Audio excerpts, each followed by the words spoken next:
Hello, everybody. Welcome to Unveiling the Truth. I'm your host, Mark Howitt, and today is February 1st, 2014.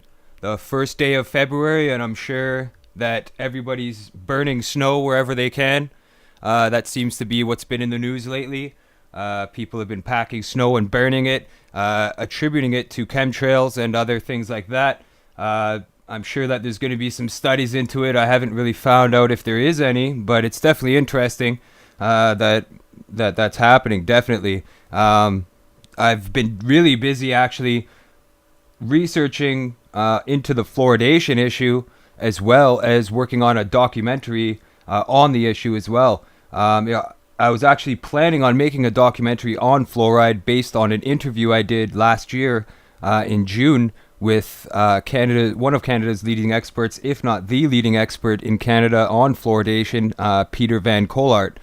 The interview went very well. Lots of information was discussed, and I felt it would be good to put it into a documentary format, which is what I mentioned to him when I interviewed him as well, that I would be eventually turning it into a film. So this whole week I've been really busy working on that documentary. I wanted to get it done for today's broadcast, so I really worked hard at it, but I couldn't get it done. Sorry, folks. Otherwise, you get to see a new documentary. But I knew a lot about fluoride before looking into the making the documentary and doing all the editing and sourcing everything and all that. But after looking into the subject a little bit more, I learned so much more. It's insane how much information there is about fluoride and fluoridation. And there's a lot of misinformation out there, which is why I called this episode The Truth About Fluoride, because I want to get to the truth of things and try to present you guys with a clear picture, with some credible information, as well as some tips and tricks into how to get it removed from your community's water supply. I'm sure that you've seen a lot of protests in regards to fluoride, whether in your community or in another community, or you've seen it online on the internet. It's insane how many people oppose fluoride, and it's still in a majority of North America's drinking water. Mind you, there is a lot of communities that have had it removed, but again, there's still a lot of fluoridation going on. It's interesting to note that Europe is 98% fluoride free, and yet in North America and Canada, United States, there's still heavy fluoridation levels. So I want to show you guys something very, very interesting here, which should give you guys a little bit of an idea on just how important this fluoridation issue is. Now I've got my web browser here loaded, and I'm going to go to Google.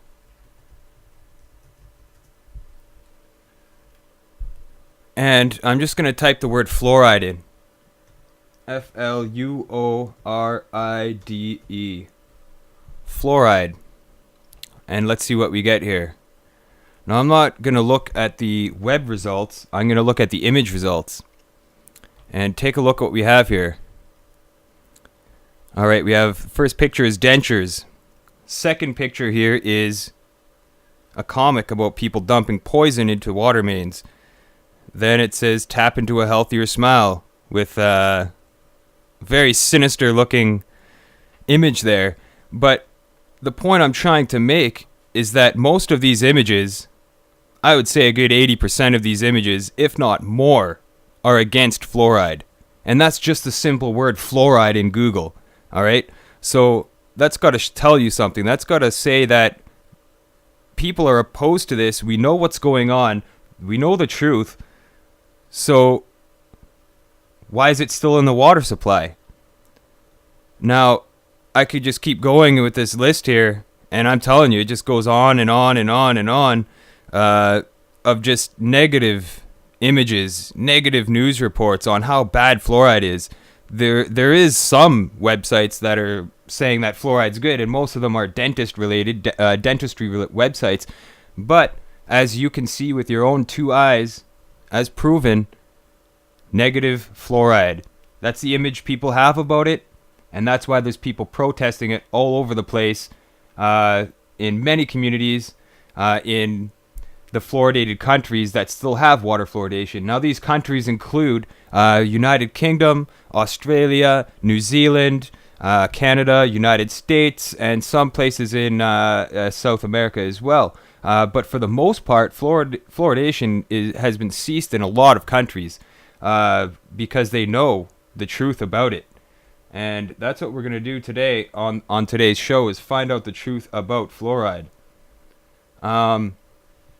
So one thing, when we're discussing the fluoride issue, we need to determine and distinguish the differences between fluoridation. Now, there is a big difference in fluoridation, actually. First one I would say would be dental fluoridation. Now, that is a process where you go to the dentist and they apply fluoride topically to your teeth. You don't ingest it. However, some dentists do recommend ingestion of fluoride. And we'll get to that later on what risks are associated with the ingestion and consumption of fluoride and in taking it into your body. Now, with dental fluoride, they claim that it hardens the teeth. Fluoridation of the teeth, you brush your teeth with fluoride or sodium fluoride, and it strengthens the enamel of your teeth. That's the claim. That's what they say. I believe that it does strengthen your teeth based on the research that I've looked into. It definitely does calcify bone and other organs that are susceptible to that, the tissues in your body that are essentially attracted to those kind of materials. The other kind of fluoridation is water fluoridation, and that's where you take fluoridation chemicals and put them into the drinking water supply, and this is said to strengthen teeth so that you have fewer cavities in the communities that are fluoridated. By consuming it, and essentially the fluorides go into your teeth. But the problem with that is that when you consume fluoride, it's definitely not going to just your teeth. It's going to several other parts of your body. It's absorbing into many tissues. You're drinking the water. Your body is absorbing that in many different levels, in many different areas of the body. And some of these places where it accumulates is in the bones, in your teeth, in your pineal gland, in your brain, as well as tendons. There's all sorts of areas of the bodies that this fluoride affects. And this kind of fluoride that's put into the water is actually called hydrofluorosilicic acid, and it's a byproduct of the phosphate and aluminum industries, which we'll get into later as well. So what happens is this waste product from these industries, which by the way is mostly based in Florida, take these wastes essentially, and they sell it to communities. So if your community is fluoridating its water supply, it's buying this waste product, which essentially would be waste. They're buying it and then putting it into the water supply. And we're going to get into the process of how this is added to the water supply, and the whole process, the whole 9 yards. Actually, Peter Van Colart, I'm going to play the interview that I have very shortly. He is the director for the Environmental Agency Training Institute, the Environmental Training Institute. So he trains people in Canada here on how to treat water, as well as other environmental processes, mostly in regards to the industry. So he's definitely the trainer for that, in Canada for that. As well as he is the vice president of the Canadians Opposed to Fluoridation organization known as COFCOF, cof-cof.ca, which is a great organization dedicated to ceasing fluoridation. The interview that I did with him is very good. He was very educated, and he taught me a lot of things about the issue. And the interview that I'm going to play for you guys today has been edited a little bit. The only thing I edited out was, just me asking him questions, some of them, and stuff like that, just so it's more fluent information. I didn't take any chunks out or anything that he said out of the interview, but I'm going to play that on this show. Now, the interview is also in the documentary that I'm working on, which is going to be called Fluoridation, Cease and Desist. That's essentially means to remove it and make it law to keep it out. That's basically what that title says. And the interview is heavily edited in the documentary, so I wanted to show you guys pretty much the unedited version. I threw a couple news clips into this interview as well, but it's essentially the raw interview with Peter. So that'll provide a ton of information for you guys on the issue. So now that you guys understand the two processes of fluoridation, I think we should talk about the history of fluoridation as well. I'm going to get the Google up on the screen here so that you guys can see. Now, water fluoridation started on January 25th, 1945 in Grand Rapids, Michigan. It was actually done as a test. They wanted to see if it would prevent cavities, really, because prior to 1945, prior to the first water fluoridation, what happened was there was a researcher who discovered that in around certain mining communities, there were people that had some sort of symptom on their teeth. Their teeth were brown and very hard, and there was chunks taken out of it, chipped teeth.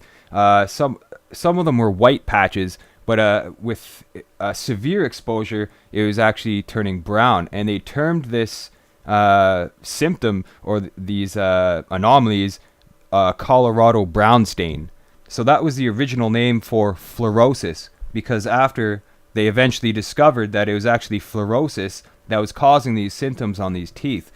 And that was caused, they later found after research, by overexposure to fluoride. Now, fluoride is naturally occurring. It does occur. It does show up in water. It shows up in our body. There is natural occurring fluoride, but there's all sorts of different fluoride compounds out there. So the person who figured out about the Colorado brown stain, the person that discovered that essentially was Frederick Mackay, and he did that around the turn of the century, 1901. He studied it till about 1930s, as well with another associate, I guess you could say. His name was Green Vardaman Black. Now, I'm going to get Google up here, as I said I was going to do, because I want to show you guys. I mean, they're very proud of water fluoridation. Water fluoridation, 1945. And here we go. There's a big plaque for this in Grand Rapids, Michigan.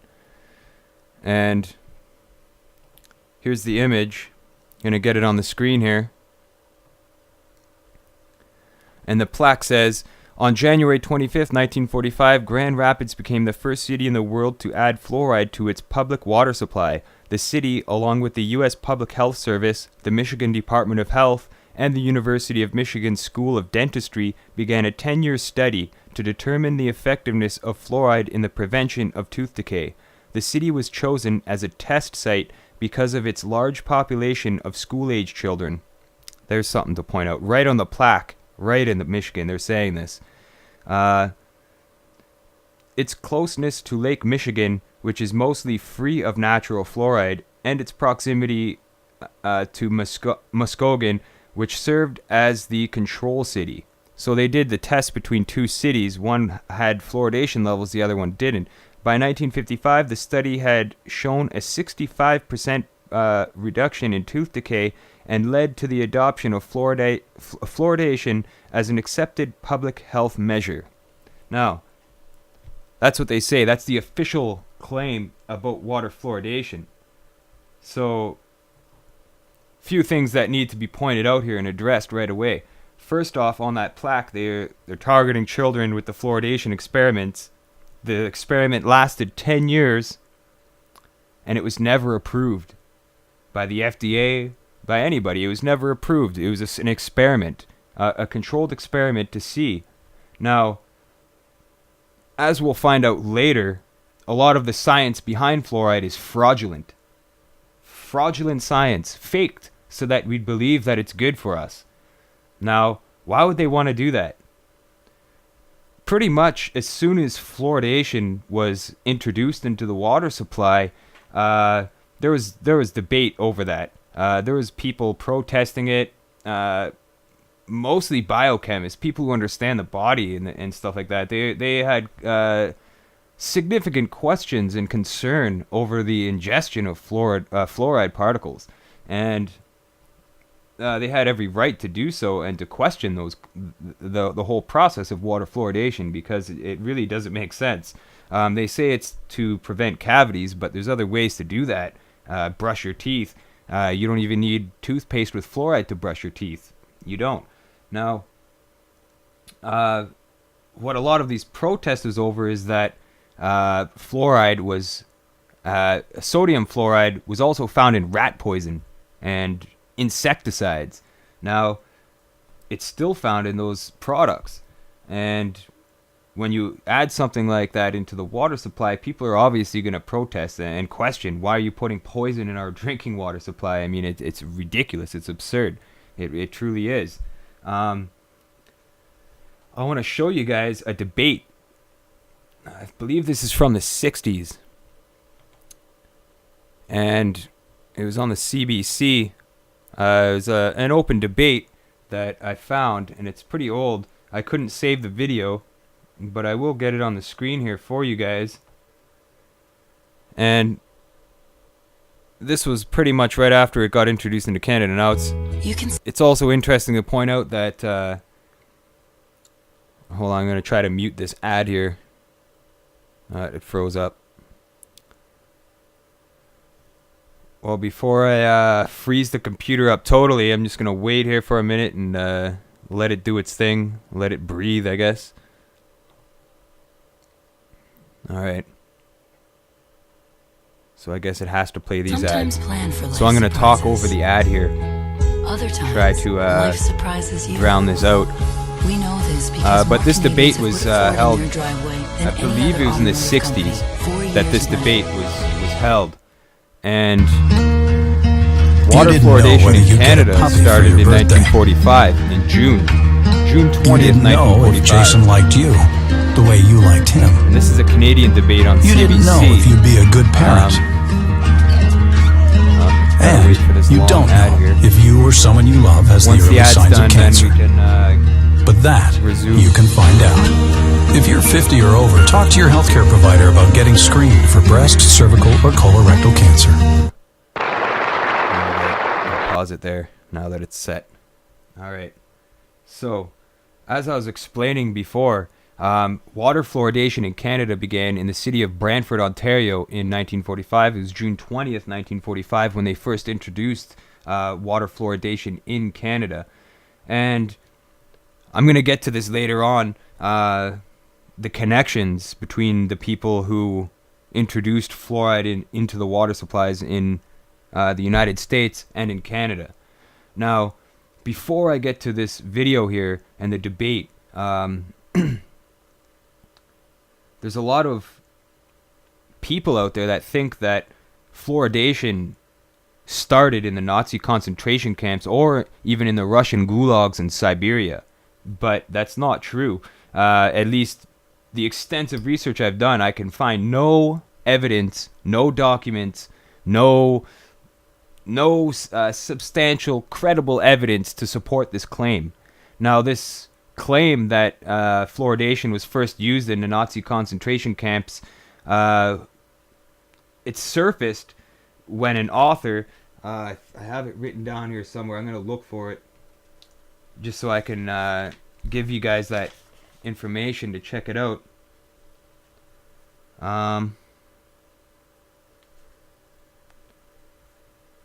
Where is it? Oh, it's probably here. Yeah, okay, so the book was called The Crimes and Punishment of IG Farben. And IG Farben was a German chemical company definitely well known, very powerful chemical company of the day, responsible for making chemical gases for the chemical warfare, as well as they have a long history, as well as ties to Americans as well, financially and all that stuff. There's massive connections there with the New World Order plot and all that stuff. But the book was by an author named Joseph Borkin, and in the book he claims that that's when the first instances of fluoridation were used, but the Nazis kept pretty good records of what they did, and there's no records that could be found of this, as well as for the Russian gulags, there's no records that could be found proving that fluoride was used indefinitely. Now, I do believe that it was experimented with, but not really discussed there, and later implemented based upon the research that was done there. I do believe that that research was transferred over to America and Canada, likely through Project Paperclip, which was the CIA operation, which got a lot of Nazis off of their crimes, off their war crimes, and brought them over so that they could continue their studies in North America. And a lot of them received new names, new identifications to do this so that they could work under the radar. And Werner von Braun's rocket program was one of them. There's all sorts of MK Ultra. There's all these fields of sciences that were expanded upon it and further investigated using Nazi scientists and on the money of the American government and the Canadian government, because there was even some Nazis working here in Canada at the time.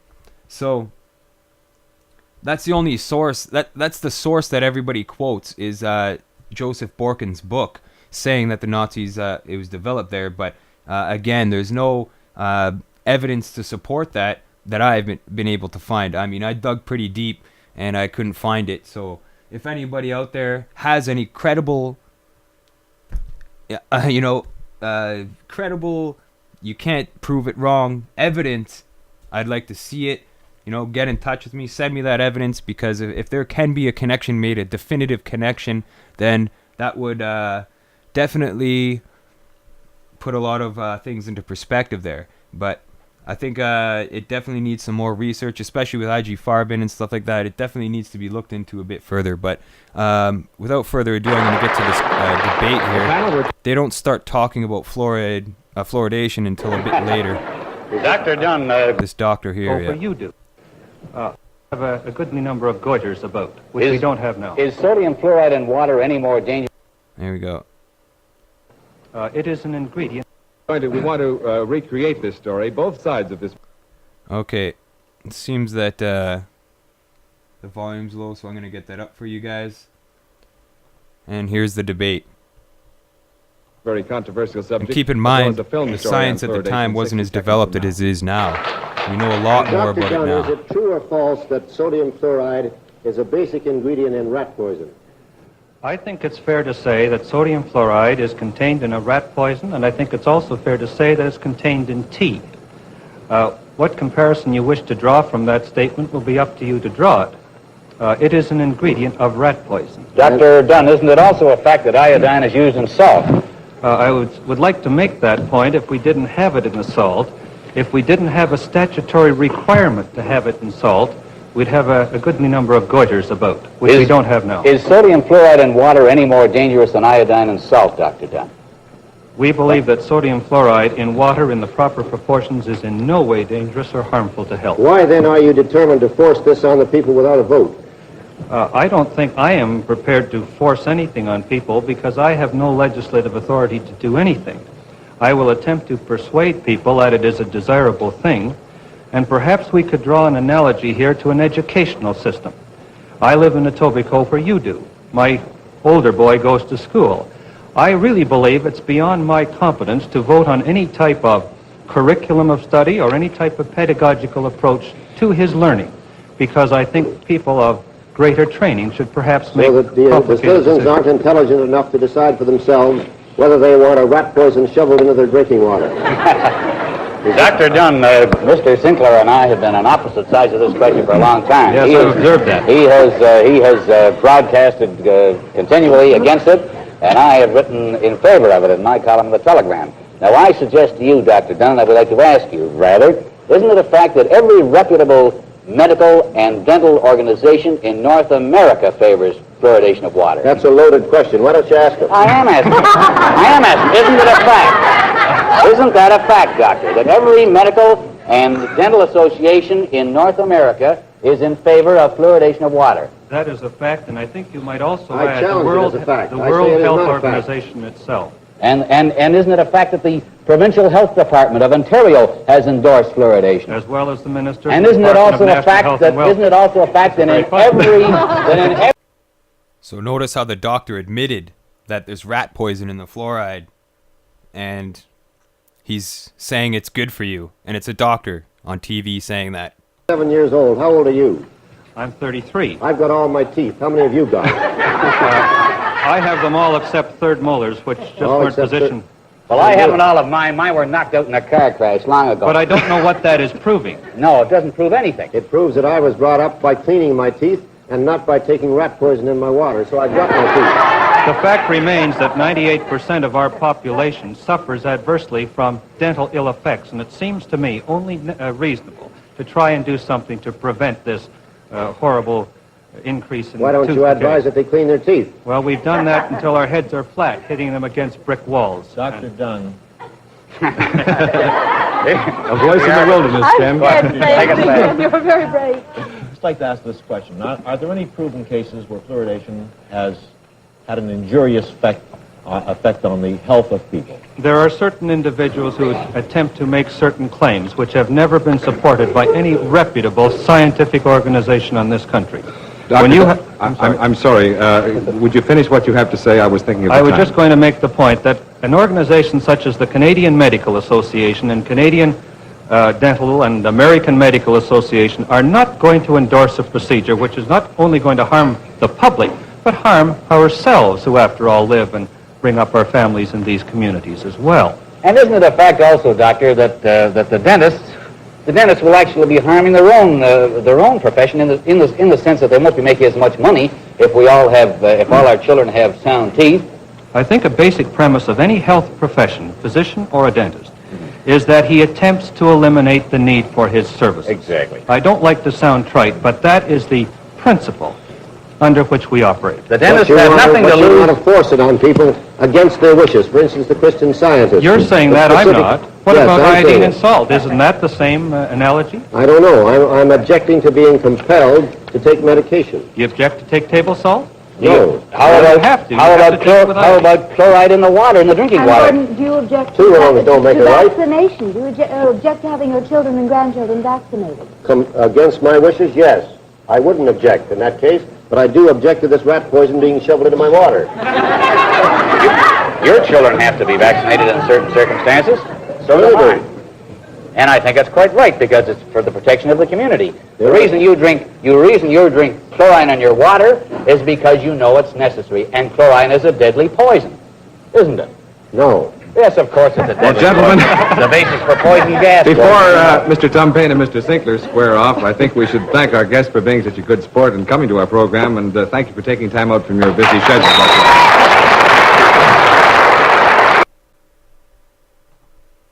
So there we have it. That was a historic Canadian debate about fluoridation in the water. And as you seen, the doctor on there was naming all those alphabet agencies, the World Health Organization, Canadian Dental Association, you name it.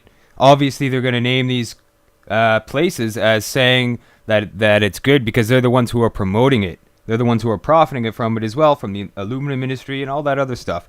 As well as the deeper rooting reason on why they're fluoridating the water, which we'll get to in a little bit there.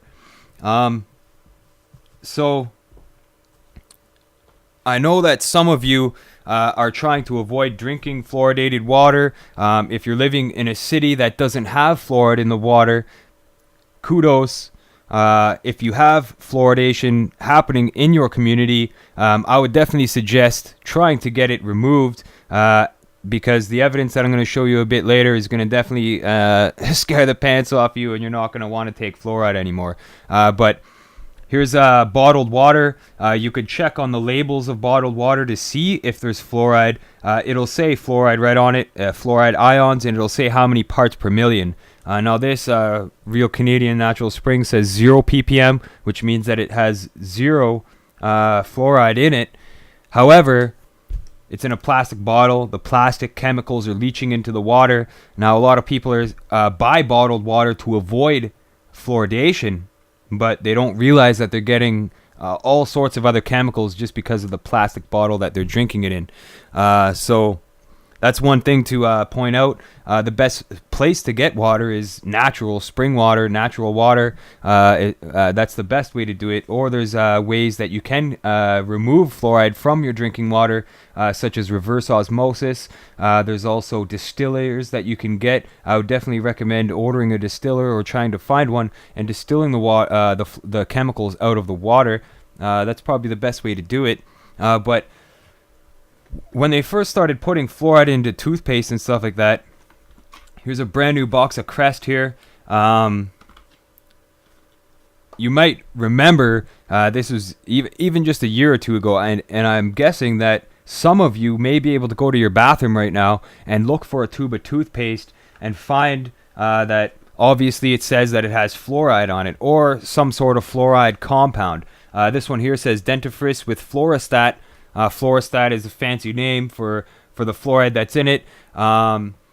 There's all different kinds of types that they put into the toothpaste, but essentially it's sodium fluoride, which it says right on here, sodium fluoride 0.243%, and that's what it says right on the back of this package.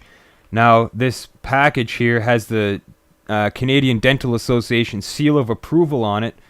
It says Crest contains sodium fluoride, which is, in our opinion, an effective decay preventive agent and is of significant value when used in a conscientiously applied program of oral hygiene and regular professional care. So, of course, you've got the symbolism on there of the Dental Association, and there's the medicinal ingredients and non-medicinal ingredients. Now, here's the thing. It says right on here, do not swallow. Children under 6 years of age should use only a pea-sized amount and be supervised while brushing. Now that's the warning on this label. That's the only warning on the box. When you take the tube out, it says the exact same thing. Do not swallow. Children under 6 years of age should use only a pea-sized amount and be supervised while brushing. Now, that's the only warning you got on here. But if you remember the older toothpaste, and some of you may even have toothpaste in your bathroom right now that has the warning on it, if you swallow more than the recommended amount, to contact poison control immediately.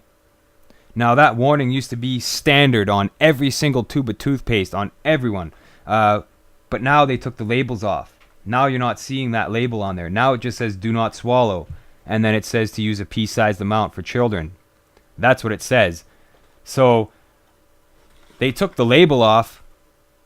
They still label it as containing sodium fluoride. However, they don't list it as a poison on the box anymore. Even though it is a poison, you can look it up, check it out, it's a poison, but they're not putting it onto the box anymore. Why? Probably to avoid legal issues and probably to avoid scaring people, because people are getting smarter nowadays and they don't want people looking at what they're going to put in their mouth and say if you swallow it to contact poison control immediately. I mean, that's absurd. And another thing too is they say to put a pea-sized amount on your toothbrush. A pea-sized amount. Now that word there, a pea-sized. The pineal gland, they say, is like a pea-sized gland in your brain, and that's one part of the body that fluoride is attracted to and it's drawn to, more so than even bones and teeth. So there's been studies that have proven that. So if that's what's going on, you've got this pea-sized gland in your brain that's we'll look into a little bit later, and it's being calcified and the fluoride is absorbing into that. They're saying to use a pea-sized amount, and then you've got the term pea-brain. Well, pea-brain means you're not too smart. You don't have a high IQ. So the pea-sized amount, pea brain. I mean, what's going on here, you know? They designed our language. The French Masons designed our language. They've designed a lot of these systems and also a lot of the science programs and stuff like that. So I think that they're related, those terms, definitely. So why they're not putting the poison warning on the toothpaste anymore is definitely something worth looking into. But definitely you shouldn't be swallowing toothpaste. I mean, since you were a kid, you were probably told that. But a doctor's recommendations, or a dentist, sorry, if you go to the dentist and ask the dentist when to start brushing your child's teeth with fluoride, they're going to tell you around 2 years old to start brushing your child's teeth. Now, if you've ever tried to go get toothpaste for your children, any parents out there, you're going to notice that a lot of the toothpaste out there is flavored. Tastes like bubblegum, tastes like fruit, tastes like juice or something like that. And that right there, also, it's very, very, very hard to find children's toothpaste without fluoride in it. You can get fluoride-free toothpaste or make your own toothpaste, which I would definitely recommend. However, you're not going to find too many children's toothpaste without fluoride. And they flavor the toothpaste so that the children will swallow the fluoride. That's why they're flavoring the toothpaste. They say it's so that the children don't. They say that so it doesn't taste bad or burn their mouth like the mint toothpaste does and stuff like that, which has a slight truth to it. There is truth to that. However, you don't flavor your toothpaste like bubblegum while there's poison in it and give it to a child, because 9 times out of 10 that child is going to swallow that toothpaste and they're going to start getting health problems. Now, they also there was warnings out there too for mothers out there to not use fluoridated water in their baby's formula, because when you're feeding your child using breast milk, they're not getting very much fluoride in their body. They're not getting the intake of fluoride. It's very, very, very low, and this fluoride is natural occurring. But when you're using formula for your babies, there's already fluoride in the formula, and when you're mixing it with tap water, you're putting fluoride in there. Even if you're using bottled water, sometimes there's fluoride in it. There's got to be a reason why they're pumping all this fluoride in there. They say it's for your teeth, but I mean, look what overexposure of fluoride does. It gives you fluorosis. So, and skeletal fluorosis as well. So there's all this stuff going on that just doesn't make sense. You know what I mean? Why are we putting poison in our mouth? You know, what are the health risks associated with that? Well, there's tons. There's lots and lots of health risks associated with that. But I wanted to mention a couple of the founding fathers, I guess you could say, of fluoridation before I get to the interview with Peter van Collard. Now, as I mentioned, Frederick Mackay and Green Vardaman Black were essentially the ones who discovered fluorosis around the mining communities. They're like, what's causing this? They realized over-fluoridation was causing it. So then other scientists got involved in the investigation, in the research, and they tried to control the fluoridation intakes so that it would strengthen the teeth. Instead of overexposure, essentially figuring out a science out of it and administering it in controlled doses. Now, the problem is with water fluoridation is there is no way to control how much fluoride intake you're getting. There is no way. You can't control how much is going into the water. You can dump it in. You can control how much you're dumping in, but the dispersion rates are definitely not controlled. So that's the problem there. But another curious figure in the early fluoridation history, there's a few of them, but a very notorious person and essentially the pioneering investigator for water fluoridation. His name was Henry Trondley Dean, or H.T. Dean. Now, these guys here that I'm going to be talking about, very hard to find information about them. Henry Dean, you could find some information about him. It's not so hard to find. But there's a couple other shady characters in this whole thing where it's very hard to find. Considering their role in all of this, it seems like a lot of their records have been taken down. You can't find many pictures of them. They're listed on websites as doing what they've done, pioneering stuff. However, other than that, it's pretty lucrative what you're going to find. Slim pickings at best. So I dug and dug and dug to find this information for you guys. But Henry Tronley Dean was essentially the one who was in control of the water fluoridation test in 1945 in Grand Rapids, Michigan. He worked with other researchers in developing this and trying to figure out if it did have an effect on the population. Now, he was involved in the United States Army during World War I. Until 1919, he returned to America and he started private dentistry. He wanted to essentially start his own business, make money doing private dentistry. However, in 1921, he entered the United States Public Health Service and worked with U.S. Marine hospitals until he was placed in charge of dental research at the National Institute of Health. And in 1945, he became the director of the National Institute of Health. Not too much information about all this stuff. You could find it on some articles and stuff like that. But following World War II, he directed epidemiologic studies for the German army. So there's something right there, following World War II, or actually right at the end of it, they're working for the German army. Okay, there we go. When the National Institute for Dental Research was established in 1948, he became the director, which he held until he retired in 1953. There's all sorts of things that this guy was involved with as well. Other things which I'll explain in my documentary once I have all the research finished and finalized. But it's very, very curious, these guys. A lot of these people that did start putting water fluoridation into the water were associated with military backgrounds, as we'll find out very shortly. Now, the person who was responsible for putting fluoride in the water in Canada, he's a shady character as well. I could only find one picture of him, and it's a picture of him with his wife.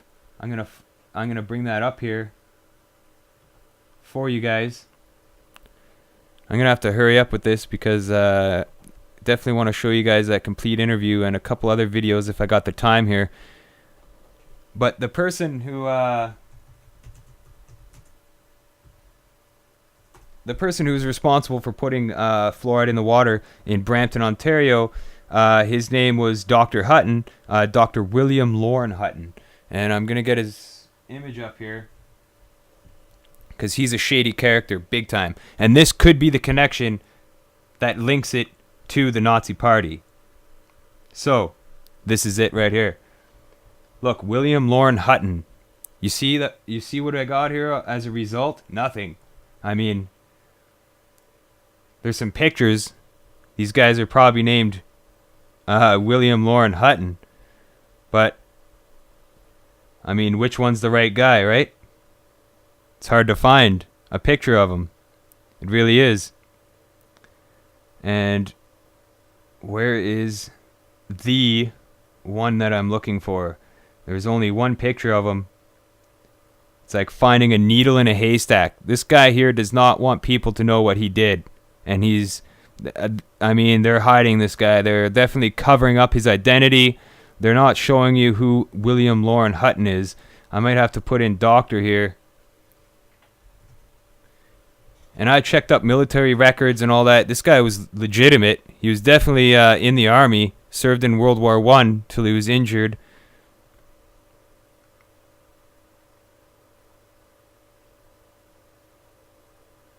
Well, I don't know why it's not showing up here, folks.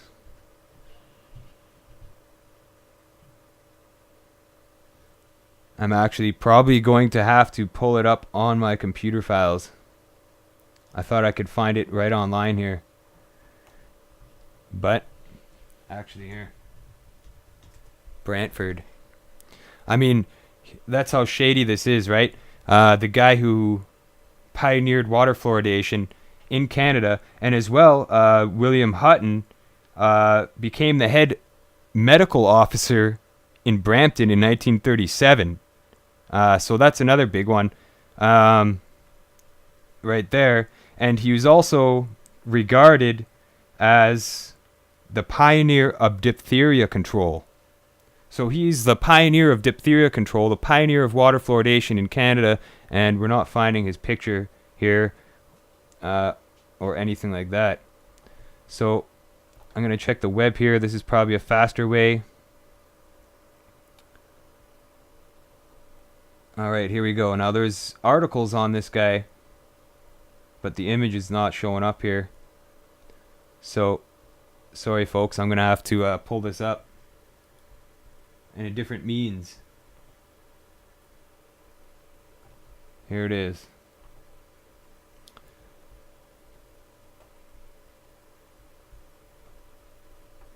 All right. So there is Dr. William Lorne Hutton, the gentleman I speak of. And this guy here is a shady character. This is the only picture I could find of him and his wife. Considering the scope of this guy. Now, what's very interesting to point out is during the time that he was putting this water, the fluoride in the water, and he was advocating for this, he wasn't part of the Brantford Fluoride Committee, but he was the one who essentially had the power to put it in there, and he appointed a committee, etc., etc. Now, not only did he become the head medical officer in Brampton, but he was also, here's the key, the president of the Eugenics Society of Canada between 1930 and 1938. So just prior to the fluoridation process in Brantford in Ontario, in Canada, he was the president of the Eugenics Society in Canada. Now, in my documentary, I explain a bit more about this guy, and I also show some of his statements because he went to hearings for these groups, and he said some pretty repulsing things, especially about, I don't want to get into details, you'll have to watch in the documentary, but he definitely said some crazy things that definitely were pretty disgusting, you know what I mean? And this guy was a World War I veteran who worked in the medical industry, or in the medical division, sorry. And this right here, I believe, is information on, yeah, right here. I'll get this up for you guys. But here, he was attached to the Royal Canadian Regiment as a medical officer, and departed from Halifax to Bermuda in 1914, then to England 1915, then to France in 1915, 4-month service in the field with the RCR. That's his military history. He's also listed in the Canadian Who's Who, which definitely has a bit of notoriety there, but as you've seen, very hard to find images of this guy or anything like that. Even data on this guy, information on this guy is pretty hard to find. But it says, it sums up right here that he pioneered in public application of toxoid as a diphtheria preventative.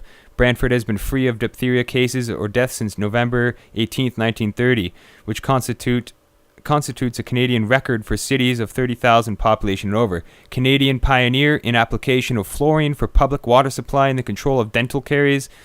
June 20th, 1945, Brantford embarked on 10-year experiment, adding 1 part fluorine to million parts public water supply.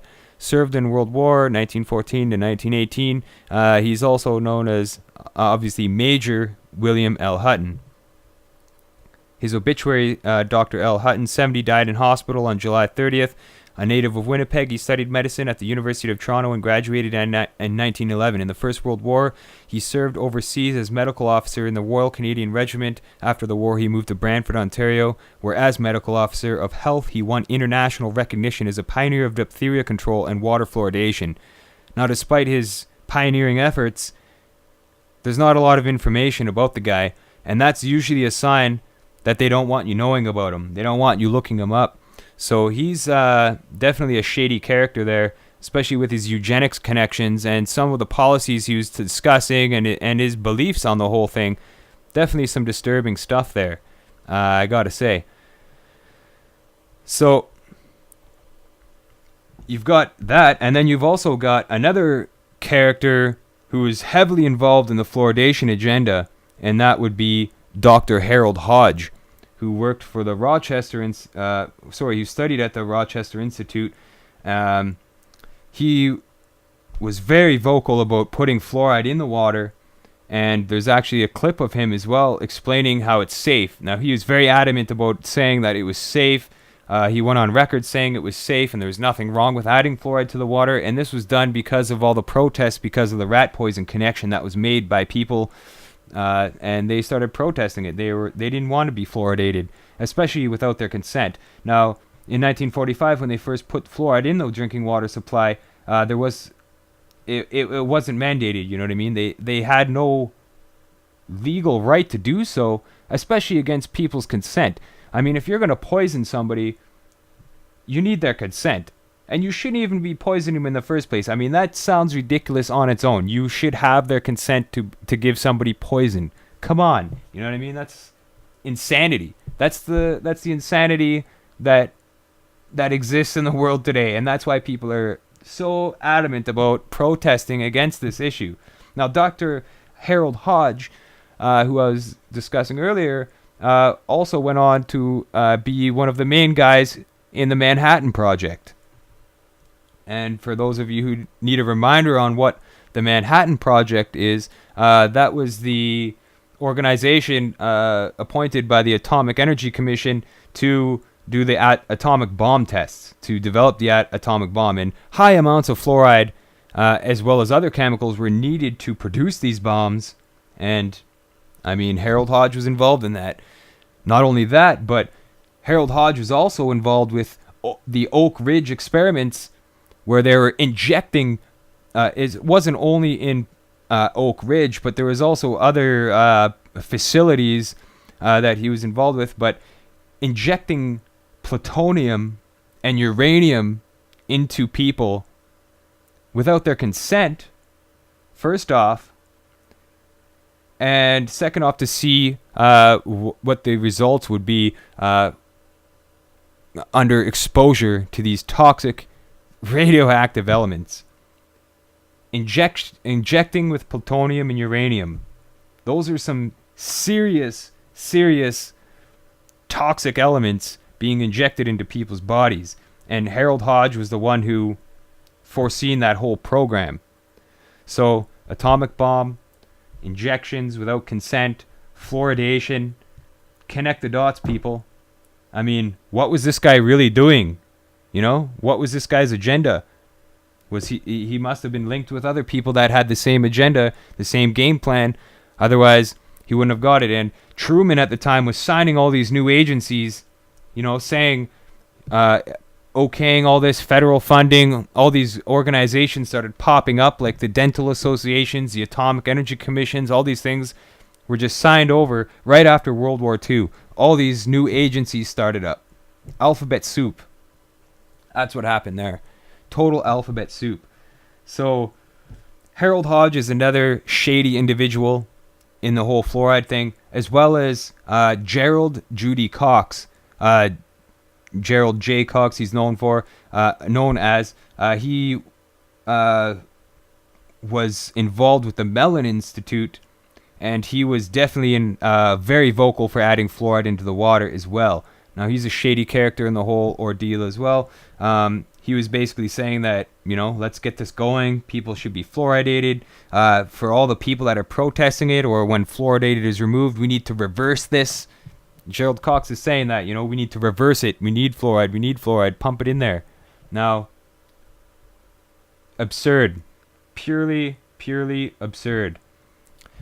Now, I know I didn't discuss all the total details about fluoridation yet, because a lot of the information is presented in the interview with Peter Van Kolart, and I know a lot of you guys are already educated on fluoride to some degree.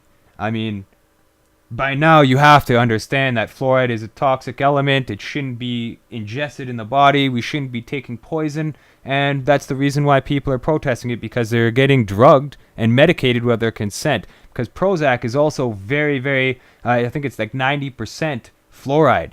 So a lot of these pharmaceutical drugs as well are high percentages of fluoride. And it's been proven as in a Harvard study that fluoride intake reduces your IQ. It definitely dumbs down people, makes them more docile, makes them sleepy and tired and just unmotivated.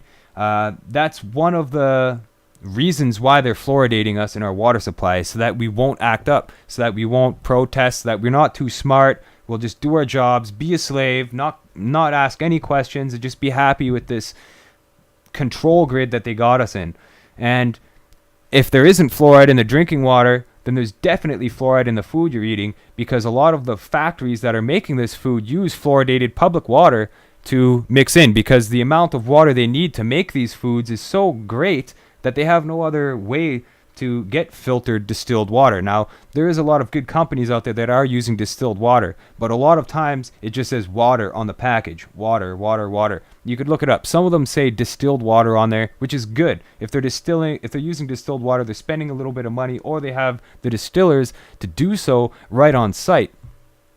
But all too often, and a majority of these companies just want to make money, they're using fluoridated water to make their food. So you're getting fluoride in that. Teas are very high concentrates with fluoride. White wine is definitely known to have high concentrations of fluoride in it. There's all sorts of foods and beverages out there. Beers, alcoholic beverages and stuff like that. They have high amounts of fluoride in them because of that. So you could avoid it by not drinking the tap water or trying to buy bottled water that doesn't have fluoride in it. But a lot of the foods, unfortunately, also have fluoride in it. A lot of vegetables, too. They don't tell you. They don't put labels on the vegetables saying, yeah, this was grown with distilled water. No, they don't tell you that.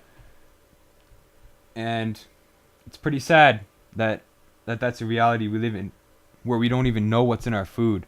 So that's pretty disturbing implications there for sure.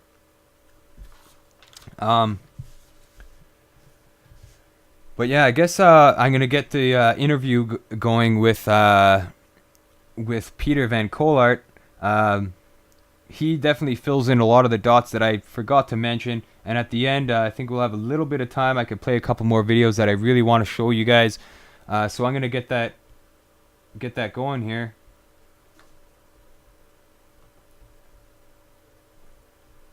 Before it's too late, because this interview is very good, and I can't wait to get that documentary done. I've been working really hard all week on that, trying my hardest to get at least a little portion of it to show you guys in the show today. But then I figured I would spoil it. So what I'm going to do is show you the unedited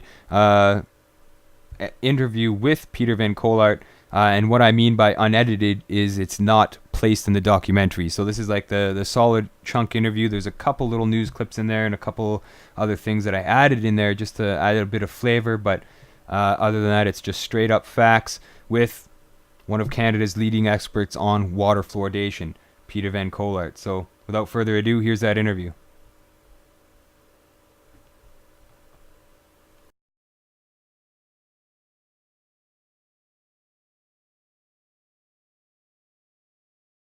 My name is Peter Van Kolart. I'm the director of the Environmental Training Institute and the vice president of the Canadians Opposed to Fluoridation organization situated in Canada. How long have you been doing what you do? Well, I've been training water and wastewater operators in the environmental sciences for approximately 33 years. And the fluoridation issue for me came to light 10 years ago when one of my students said to me that I was really washed up with regard to the current information about fluoridation. I said to him, tell me what your evidence is, show me what your evidence is, and I'm willing to listen.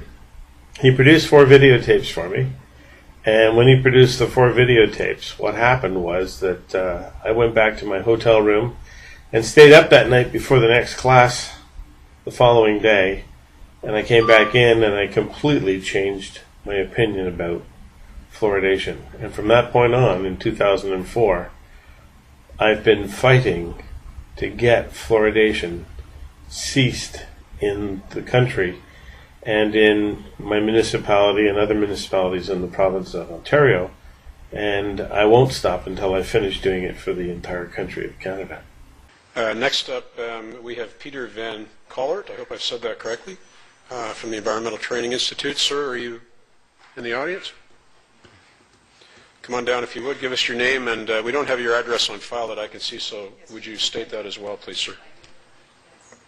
And you will have about 8 minutes.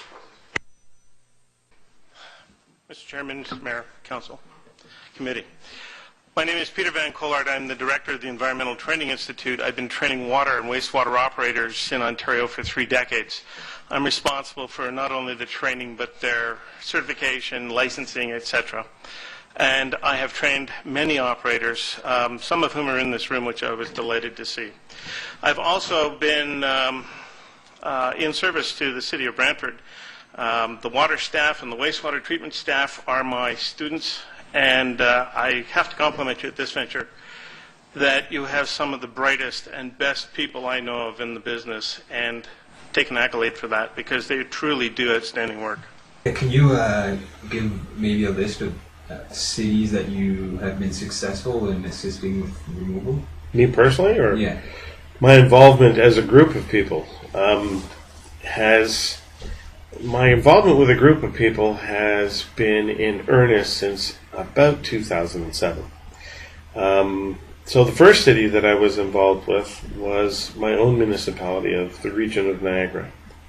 And to their credit, the region of Niagara was the first municipality who went against the advice of the medical officer of health based on the presentations made by 5 individuals who were very well informed. I was one of those individuals, and there were others, and the others made wonderful presentations to the council, and the council asked questions. And this was the first time that we had seen a council in a more conciliatory mode, a more caring mode. And before we went into that council meeting, I heard councillors discuss amongst themselves, it was a foregone conclusion, that fluoridation will in fact be started up, and it be a de facto issue for Niagara. And it was very shocking to those people who have those preconceived ideas to find out the information they did in a 6.5-hour meeting. That meeting resulted in a completely different vote, and the impetus for the rest of the successes that have occurred in Canada since that time. Successes like Quebec City, Waterloo, Dryden, Ontario, Calgary, Kingston, a little village called Dutton Dunwich, or a little municipality called Dutton Dunwich in southwestern Ontario, between Chatham and London. There have been numerous cases of cities in other parts of Canada, smaller municipalities and hamlets. Recently, Cobalt, Kirkland Lake, 5 or 6 communities in Quebec. The names are small little towns. They escape me as I think about them. And many small little hamlets and villages in Manitoba, Saskatchewan, and Alberta. Now, when we take a look at, and of course Moncton, New Brunswick, the greater Moncton area as well. So when we take a look at the cessation rates across the country, what we're seeing is the high that was reported by Health Canada in 2005 was 45.1% of the Canadian population was drinking fluoridated water. And the reality in 2013, as I sit here and speak to you, is that it's now down 28%, down to 32.5% of Canadians are drinking fluoridated water. And if we look at the actual population numbers, we're talking about 10.1 million people, largely in 4 or 5 major cities in the country, and predominantly in the Greater Toronto area.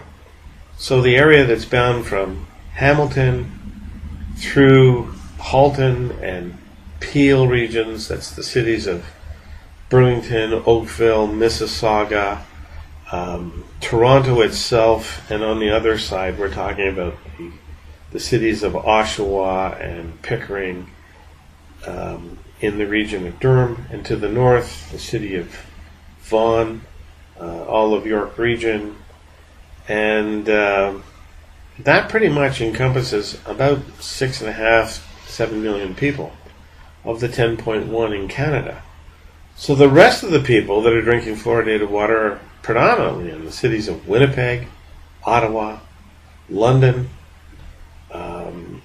Halifax, Edmonton, but not cities like Calgary, Montreal, Vancouver. These cities are progressive, and they have either never had fluoridation or they have ceased. And I should mention, when it just comes to mind of communities that have ceased, recently in January I was involved with a presentation at the Windsor City Council, and Windsor City Council ceased fluoridation as well. So the city of Windsor. I'm currently involved in the campaign to get the ball rolling for the cessation of fluoridation in the city of Sudbury. And that's a very progressive city, and I think great headway can be made in that city to get fluoridation stopped there. Let's go to a definition of what water fluoridation is. And when you take a look at this, it's very simple. There are many definitions for it. This is probably the most simple and most distilled. The substance at the time in 1945 was sodium fluoride. It's an ionic compound, and all that means is that it separates very easily in water when it's dissolved in water. We have considerations that we're looking at now with regard to fluoridation. We're not using the simple compound sodium fluoride. In fact, very few places are using it these days. We're using something called fluorosilicates. And I'm concerned about the contaminants that come across with the fluorosilicate usage. I'm also concerned with the lead that leaches into the water as a result of the action of fluoride in the water distribution system. Additionally, we have found that the original source data was flawed from the beginning, which means the decision to do so, to fluoridate, was also based in a flawed piece of science. And more importantly, it's been proven invalid. It's very important then to be addressing this issue because essentially the media, the mainstream science community, etc., are kind of ignoring the problem there. Do you feel that a lot of what we know about fluoride today is based off of older theories on the subject? Oh, absolutely. The original evidence that was produced to show effectiveness at preventing dental decay through the use of ingesting fluoride compounds was seriously flawed. And Dr. Sutton, Philip Sutton, was a pioneer in deconstructing the statistics of the day back in the late 50s and the early 60s to prove the statistical flaws in the methodology that was used, so that the conclusions that were drawn at that time were not relevant to the purported claims. In the 1970s, Rudolf Ziegelbecker from Europe was the man who did a huge amount of work.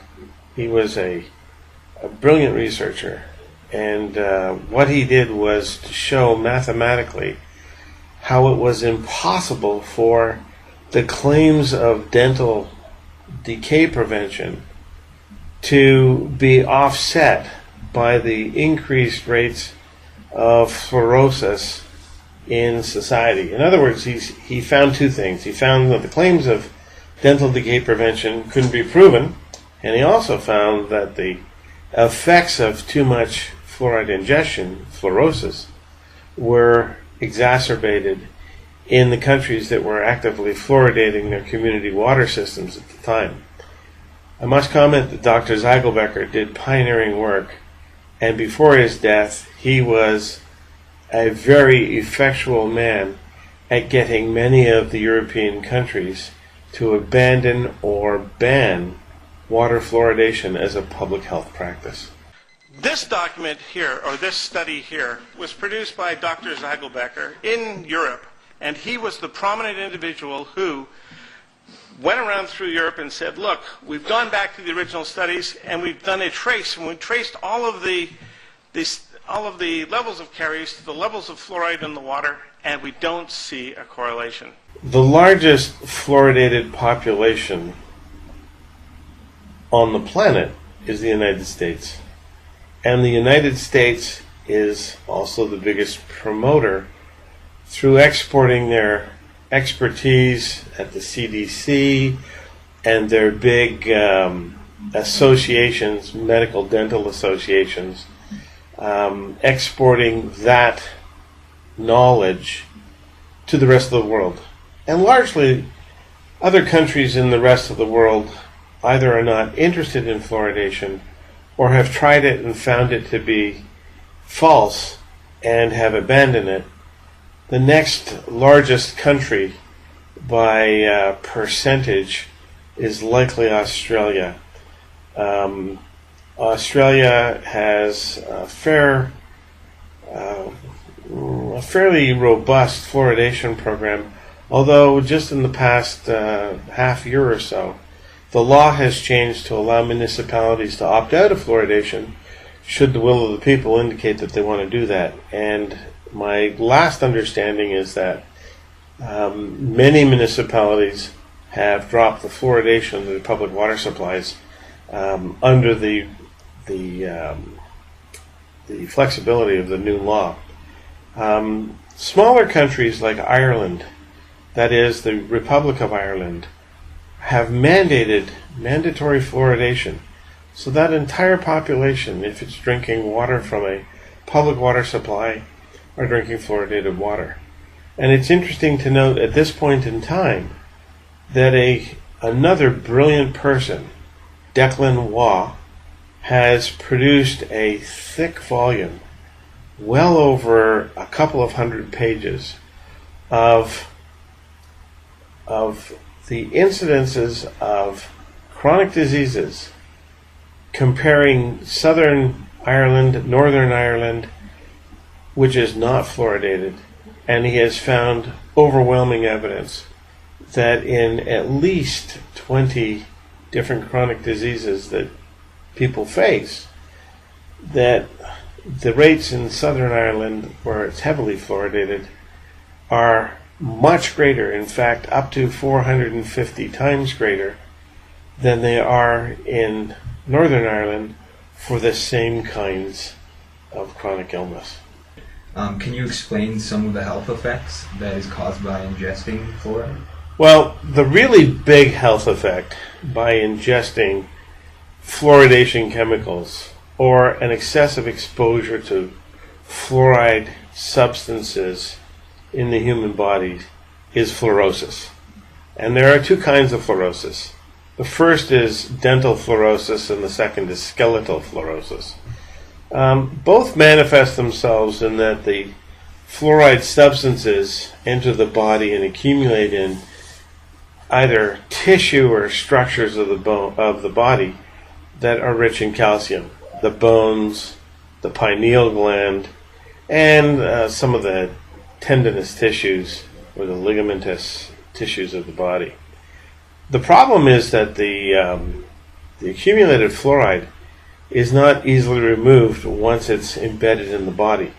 Now, when that happens, there are reactions within the body that are permanently inhibited because fluorine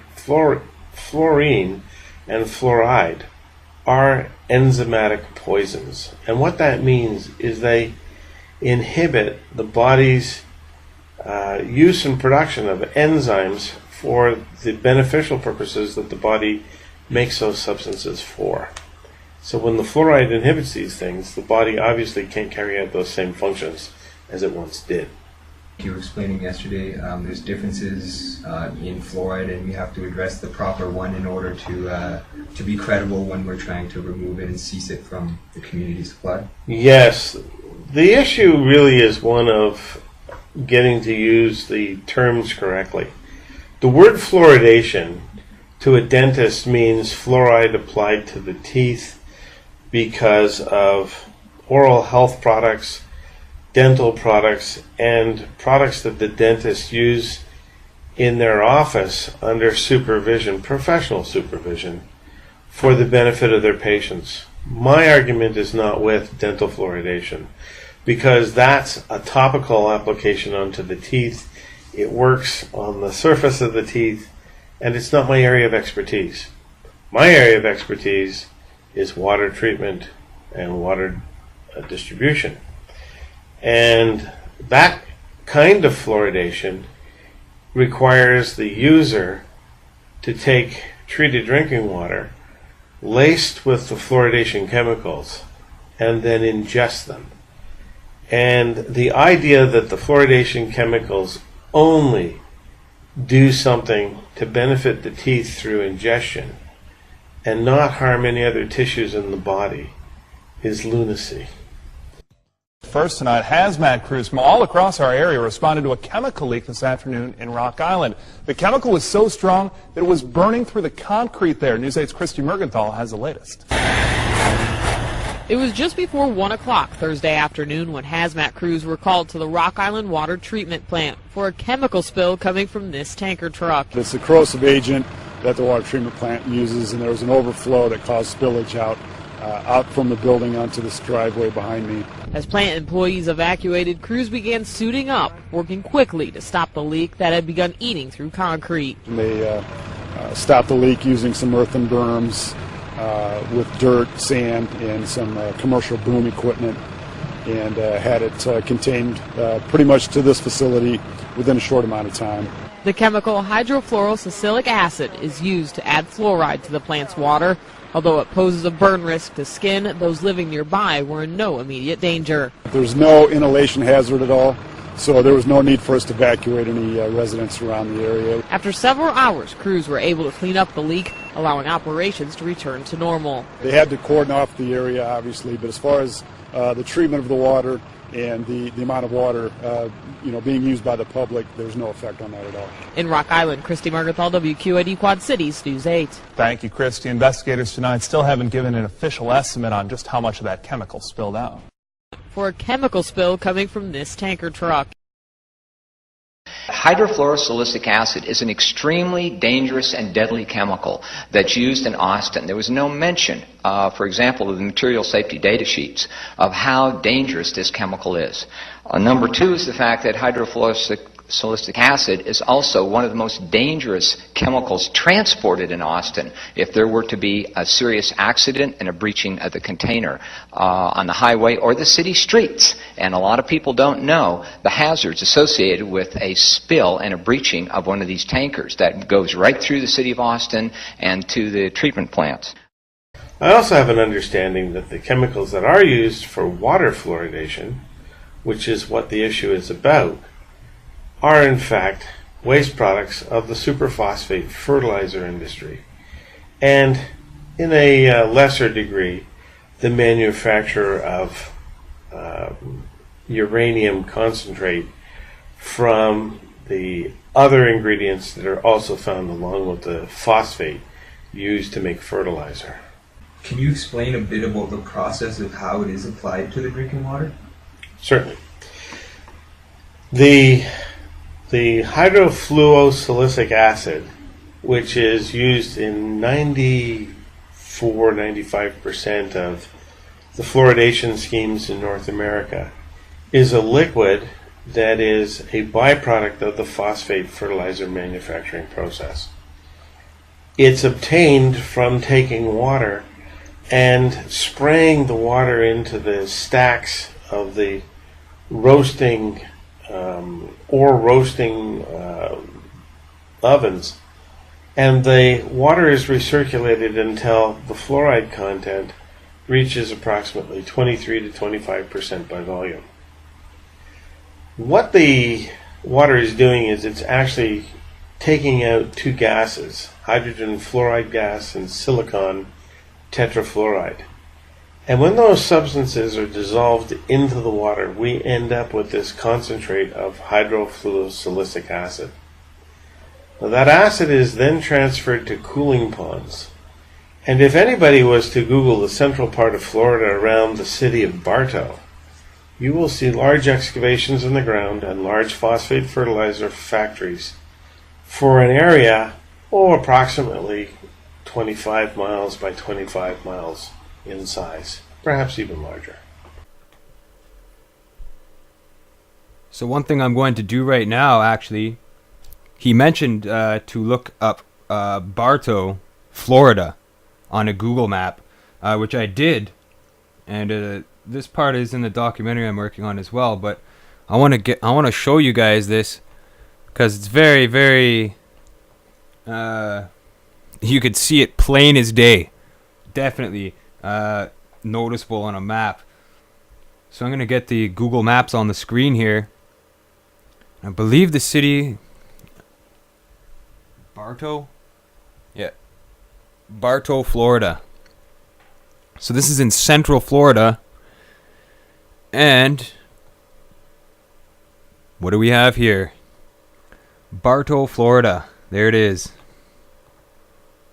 Now, as you can see, it's located near Tampa. But essentially, it's central Florida. Right here. Now I'm going to zoom in on Bartow and show you guys the geographical area of Bartow. Now this is pretty interesting right here. You can already see it. I clicked twice and you could already see the cooling ponds that he's talking about. Now this is this whole area here is all cooling ponds. There's some up here too, I think, but these are definitely cooling ponds. And this is the area that's producing all of the hydrofluorosilicic acid that's transported throughout North America. So this area of Florida right here is responsible for these chemicals. This is where all the plants exist. So there we have it, folks. Look at all these cooling ponds. Look at all these squared man-made cooling ponds for the chemical plants. And it's huge. This area is massive. Look at that. Huge. That's a huge chunk dedicated to that. Right there. I mean, that's insanity. So I definitely had to show you guys Bartow, Florida, because that's a main concentration area. And that's where they produce these chemicals that are put into the drinking water supply. So I'm gonna get the interview back on with Peter. Here we go. Plants and facilities are the largest supply of phosphate fertilizer for the agribusiness industry,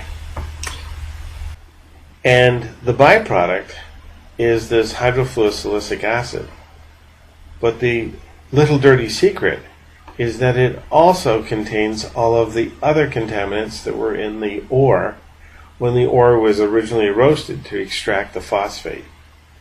And those other contaminants are a plethora of heavy metals, primarily arsenic, lead, cadmium, small amounts of radioactive substances called radionuclides, polonium-210, uranium, and a smattering of other heavy chemicals. Now, these substances are not discreetly removed when hydrofluorosilicic acid is pumped from these cooling ponds into tanker trucks and magically distributed throughout North America and delivered to water treatment plants as fluoridating chemicals. These chemicals carry with them small percentages of those contaminants and measured on a pound for pound basis, I've calculated from one certificate of analysis that a tanker truck full of hydrofluosilicic acid is delivering to a water supply an additional 8 pounds of lead that would otherwise not be in the treated drinking water. Now this is all introduced into the water supply, and it's dribbled in at amounts that essentially produce anywhere from 180 to 250,000 times dilution factor. Now to most people they would think, oh well, that's a very tiny amount. The problem is those contaminating substances, although they do not often exceed the limits allowed for those substances in drinking water, once they've been diluted into the drinking water, were not substances that were in the drinking water at the levels that are now in the drinking water once the hydrofluosilicic acid is added. So populations needlessly get exposed to higher levels of things that we do know are carcinogens. We don't have any acceptable level of allowance for poisons like arsenic and lead because of their known deleterious effects.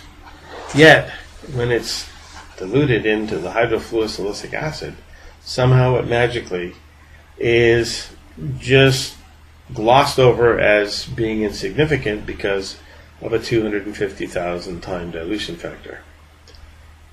I'll give you an example of what this would be like. If I was to take the 8 pounds of lead that I found in a tanker truck out of the hydrofluosilicic acid and stand on top of a water tower in any city with a valid drinking water operations license to put chemicals into the drinking water and ask the media to film me putting 8 pounds of lead into the water supply, I'm sure a sharpshooter somewhere would pick me off before I ever got a chance to pour it in. We had some revelations come out from the Freedom of Information Act, the request that we had, and I'll talk about that in a second. Now, the fluorosilicate compounds were substituted as an equivalent for the original sodium fluoride back around 1957, and there are two compounds. As a contrast, both the communities on the Grand River use both those compounds. One uses liquid, one uses granular. In the case of Brantford, it's granular. This is what it is, sodium silicofluoride.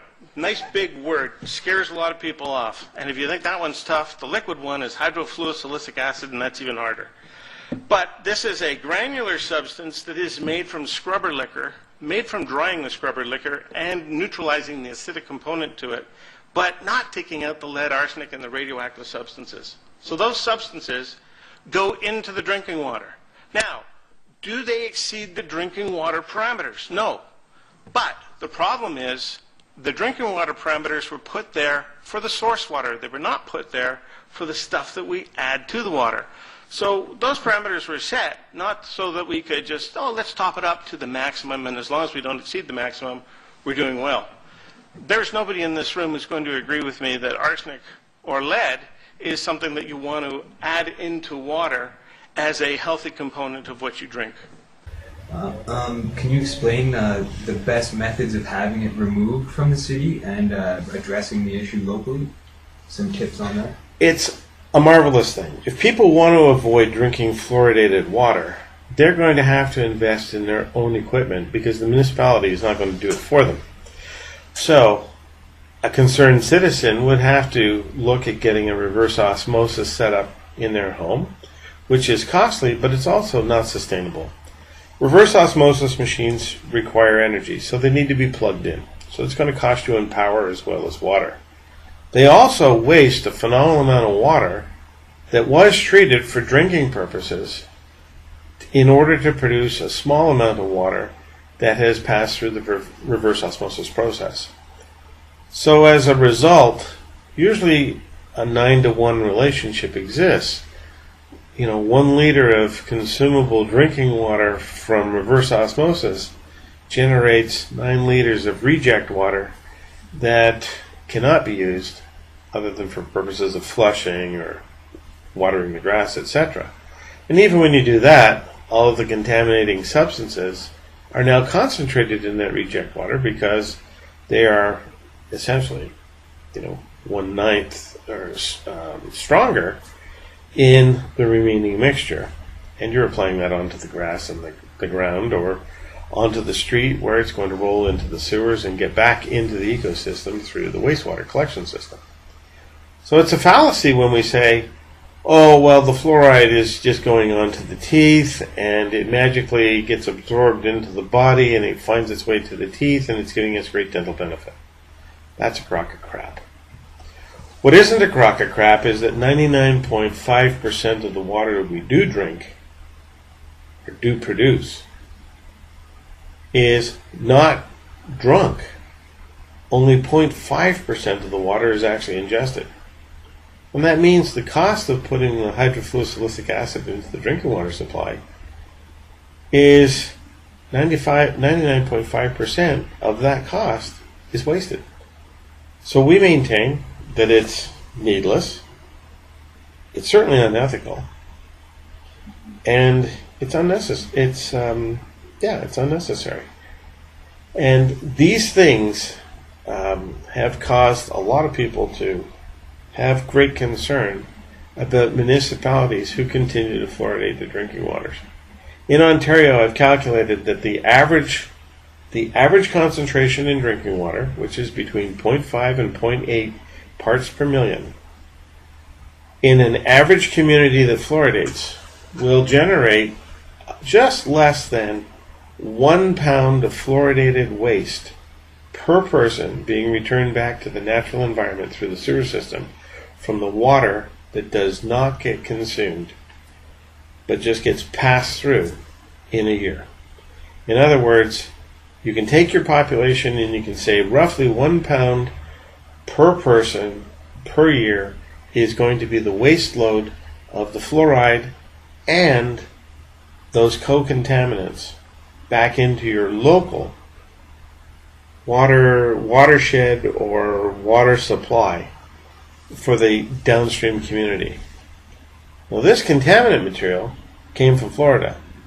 So essentially what we're doing is we're exporting Central Florida's waste product and distributing it equally all over North America where we have fluoridating communities.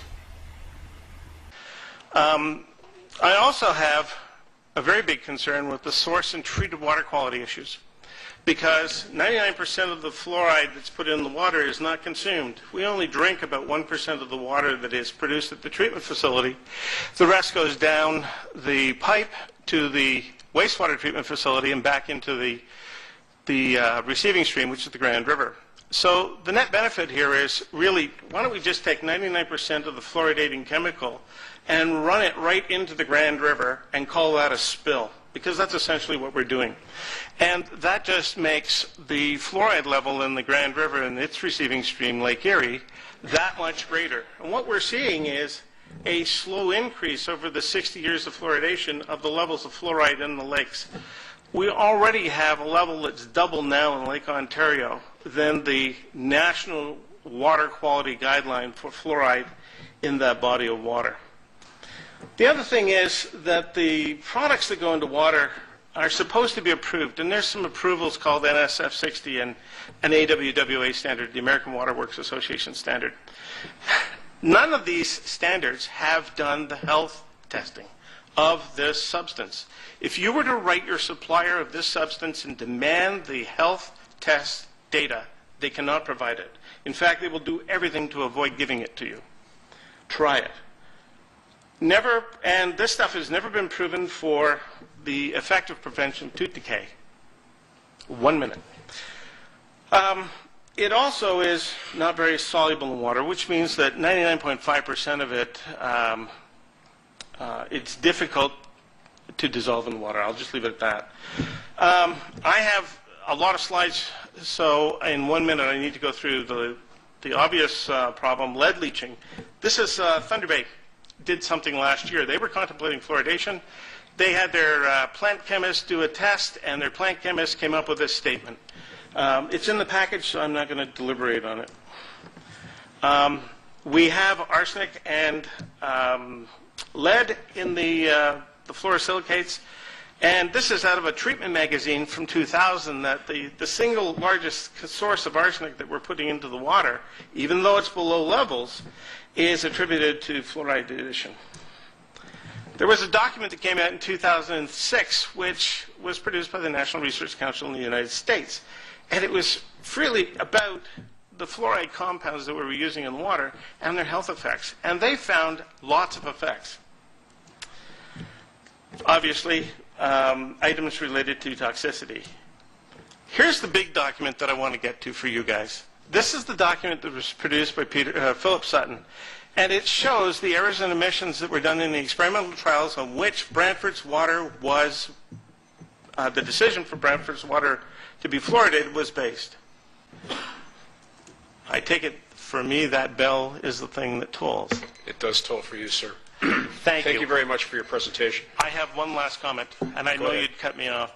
Getting a municipal council to change its habits first involves educating the council. Most municipal councils are well-meaning individuals chosen from the population by the people with the idea that they're going to perform the best possible job they can for their municipalities. That's the idea. The reality is that many municipal councillors are inundated with reams of information they have to go through before they go to a council meeting, and then get asked to vote on it, and hopefully they have done their research enough to be able to make an informed vote. With the issue of fluoridation, the subject is so highly colored and biased by the proponents of fluoridation, mainly the medical dental lobby, spearheaded in Ontario by groups like the Medical Officer of Health and the Chief Medical Officer of Health for Ontario.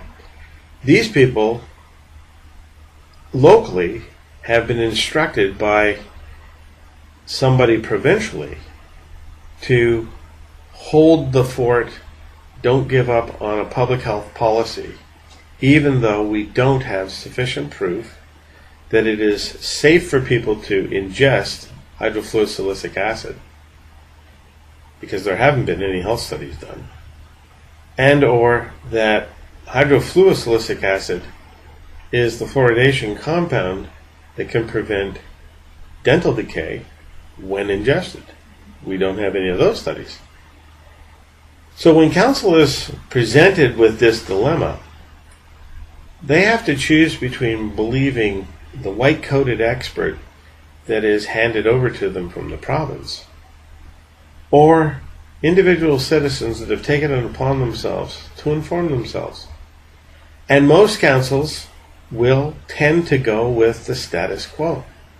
And the reason they go with the status quo is they simply don't have the time, or in many cases the skills, to weigh the issue with any intelligence, because they feel overwhelmed by the mounds of scientific data they get pulled out when this issue comes before council. And both sides have very strong arguments as to why their position is the best. So it's a real difficult thing for councils to choose. And in the places where the councils have chosen to override the medical officer of health's advice to continue fluoridating, the sky has not fallen in on those municipalities. There has not been rampant decay because of ceasing fluoridation.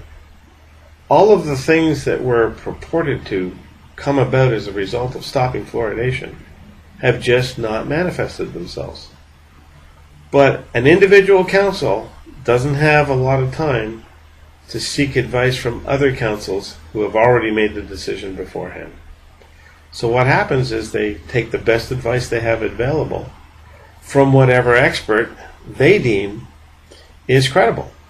So the secret for citizens is not to protest, but to get informed. And when medical officers of health or dental professionals step forward with old 30, 40, 50, 60-year-old information and flaunt that in front of council as the latest and greatest absolute truth regarding fluoridation, it's informed citizens in every case that I've been involved with who have trumped what the local medical dental authorities have trotted out and have trounced them literally with it and sent them reeling back under the rocks from which they've crawled. Can you name some links, personal links or contact for additional information if anybody wants to get involved? The issue about where do you get information is really important. What I've found in the 7,500 to 8,000 hours that I've studied this problem, personally, is that there was a lot of garbage information out there, and you really have to do research and dig deep for original scientific papers. In a lot of cases, those scientific papers have to be purchased. They're not available for free. So when you start to look behind the smoke and mirrors of all of the people that just keep copying the same stuff from other sources, we find that a lot of it is junk. In that regard, one of the organizations that I belong to is the Canadians Opposed to Fluoridation. And COUGH, as it's called, is a national organization with a scientific body attached to it as an advisory board to vet the scientific material so that we can categorically state we've got the best pieces of evidence to prove our case. And that has worked for us very, very well. We also have a parallel team in Quebec, and they are very well informed and provide all of the information in the French language. So for Canadians, there's two sources of information. One is coughcough.ca, and the other is the sister organization in Quebec. And you can find the information, the links to the sister organization for the French language at the COUGH website. And you can also just look at any of the articles we have and hit the translate button and get a rough translation into the French language for anybody who needs to read that. If you're going to look at American one of the best American sources is fluoridealert.org. And it's an organization that COUGH Canada has close affiliations and working relationships with because our goals are the same. So we have borrowed on their information, but we have also made sure that ours is kept with a Canadian context. And I would say don't waste your time going to too many other places because you're only going to get derivatives of the originals, and when it comes time to talking to the politicians, paper wins, and the person with the most authoritative documents are going to carry the day, rather than the person who comes in with a lot of internet citations and quotes, because you really can't judge the quality of everything you find on the web. I guess you were explaining on your the COUGH website how you have a detailed list of all the paperwork and the dates and the times or something of what you guys have done. Yeah, the COUGH website is pretty extensive. It was 4 years in the making, and it came about as a result of the vote in Waterloo to stop fluoridation. All of the work and effort that went into that 4-year battle was quickly compiled and put into a repository of information so that other Canadians who wanted to take on this challenge didn't have to put in the time or the monetary resources to get the same information to have available for their local council. We provide it all free, and all we ask for is that we get quoted as the source where the information came from. So it's acknowledged that, you know, you were able to do something positive using the information we've been able to put together. And that's a pretty small fee to ask for reliable information on the status of things fluoridation in Canada. Awesome. Do you have any last comments or things you'd like to add? Anything I might have missed? I think for anybody who cares about wellness, for anybody who cares about good public policy being based on sound decisions made with strong underlying scientific evidence, this is an easy issue to end in the country because it just doesn't meet that test. What it takes is Canadian politicians at the municipal level, because this is where the responsibility is landed, to grow a spine and actually be involved in an objective analysis of the information. You don't have to be a scientist, and it needn't scare you, because I think most politicians are very good at smelling out a lie or an untruth when it's presented to them. And because of that fact, it's very easy for seasoned politicians to know where the truth lies. But you got to give it a chance. I also want to comment that if any individual wants to get involved in any local battle, they can also contact the Cough general manager at our website, and we compile a list of active groups in various municipalities across the country, and we'll disseminate the name of concerned individuals who want to help out those local groups, so that citizens are not putting up multiple Facebook pages, they're not trying to create multiple user groups for the same effect, and then this way they can band together, not squander their resources, and get the best use out of the resources for the maximum effect, which is to stop this policy.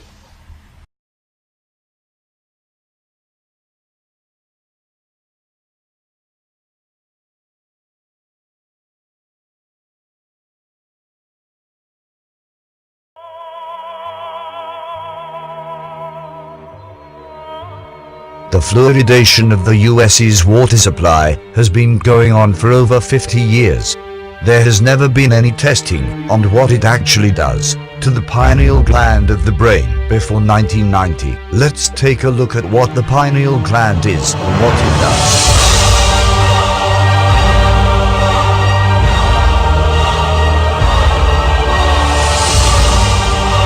The pineal gland, also called the pineal body, epiphysis cerebri, epiphysis, or the third eye. It produces melatonin, a hormone that affects the modulation of wake, sleep patterns, and photoperiodic, or seasonal functions. It is and is located near to the center of the brain, between the two hemispheres, tucked in a groove where the two rounded thalamic bodies join. The pineal gland is reddish-gray, shaped like a tiny pine cone, and about the size of a pea, 8 mm in humans. It is often seen in plain skull X-rays, as it is often calcified. Calcification is typically due to intake of the fluoride found in water and toothpaste.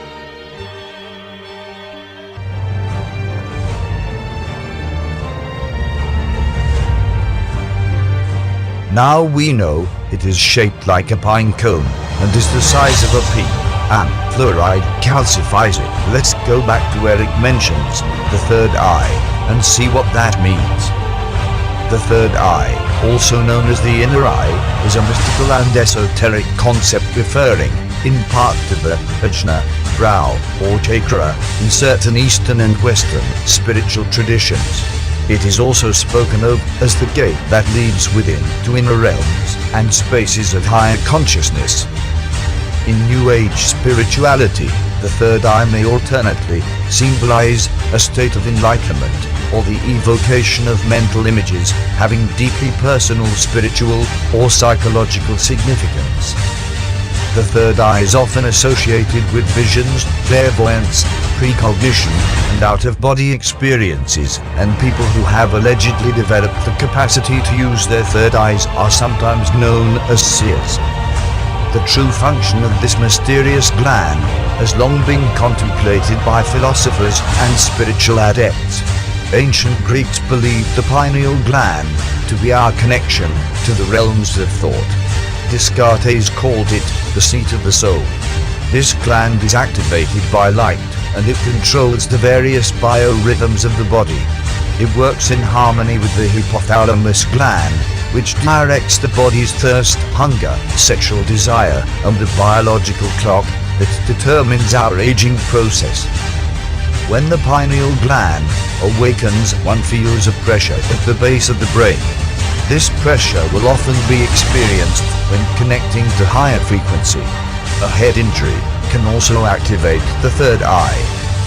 While the physiological function of the pineal gland has been unknown until recent times, mystical traditions and esoteric schools have long known this area in the middle of the brain to be the connecting link between the physical and spiritual worlds.